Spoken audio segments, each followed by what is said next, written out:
नमस्कार दोस्तों, इस वीडियो में आपका स्वागत है। इस वीडियो में हम सीखेंगे पार्ट्स ऑफ स्पीच के बारे में, सीखेंगे कि ये कैसे होते हैं, कितने प्रकार के होते हैं। तो पार्ट्स ऑफ स्पीच टोटल 8 प्रकार के होते हैं। इसके बारे में हम एक एक करके चर्चा करेंगे। तो आइए सबसे पहले सीखते हैं। पहला पार्ट्स ऑफ स्पीच होता है नाउन, जिसको हिंदी में कहते हैं संज्ञा। दूसरा होता है प्रोनाउन, जिसको कहते हैं सर्वनाम। तीसरा होता है वर्ब, जिसको कहते हैं क्रिया। और चौथा होता है एडजेक्टिव, जिसको हिंदी में कहते हैं विशेषण। और चौथा के बाद पांचवा होता है एडवर्ब, इसे कहते हैं क्रिया विशेषण। और छठवां होता है प्रीपोजिशन, इसको कहते हैं संबंध बोधक। और सातवां होता है कंजक्शन, इसको कहते हैं समुच्चय बोधक। और आठवां होता है इंटरजेक्शन, ये सबसे लास्ट होता है, इसको कहते हैं भाव बोधक। तो सबसे पहले नाउन की हम चर्चा करते हैं। नाउन किसे कहते हैं? किसी व्यक्ति, वस्तु, स्थान आदि के नाम को संज्ञा कहते हैं। किसी का भी अगर नाम है तो वो संज्ञा है। जैसे हाथी, घोड़ा, कानपुर, लखनऊ, ये सब जितने भी नाम है सब संज्ञा है। और प्रोनाउन की बात करते हैं तो नाउन के स्थान पे जो आते हैं, इसके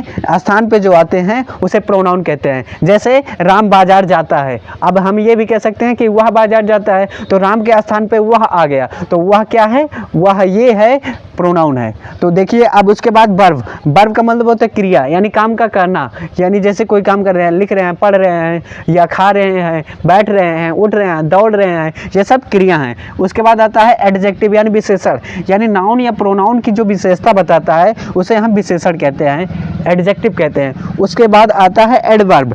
एडवर्ब का मतलब होता है क्रिया विशेषण। इसके नाम से ही हमें पता चलता है क्रिया विशेषण, यानी क्रिया की विशेषता बताता है। जैसे वह धीरे धीरे पढ़ रहा है, तो ये धीरे धीरे जो वर्ड है वो पढ़ना की विशेषता बता रहा है, जो पढ़ना एक क्रिया है। तो आइए अब छठे नंबर पे हम पहुंचते हैं, और ये प्रीपोजिशन। प्रीपोजिशन का मतलब होता है कि किसी वाक्य में जैसे नाउन और प्रोनाउन की क्या स्थिति है, इसका रिलेशन क्या है, इसके बारे में यह प्रीपोजिशन बताता है। जैसे यह किताब मेज के ऊपर है, तो मेज और किताब ये दोनों हो गए, क्या हो गए? ये हो गए नाउन। लेकिन आप देखिए मेज के ऊपर है, तो ऊपर शब्द जो है, ऊपर, ये है प्रीपोजिशन। जैसे वह उसके बीच में खड़ा है, वह उसके बीच में खड़ा है, तो इसका मतलब क्या हुआ? जो बीच है, बीच वाला जो शब्द है वो है प्रीपोजिशन। अब देखिए कंजक्शन। कंजक्शन का मतलब होता है जोड़ने वाला। जैसे राम और सीता बाजार गए, तो राम और सीता को जोड़ने वाला जो है वो शब्द है और, यानी ये और शब्द जो है ये है कंजक्शन। और शब्द जो है कंजक्शन है। जैसे मैं और तुम बाजार जाते हैं, तो और जो शब्द है, यानी किसी दो वाक्यों को जो जोड़ता है। जैसे वह खाना खाता है और नहाता भी है, तो खाना खाता है और नहाता है, ये क्या हो गया? ये हो गया आपका कंजक्शन।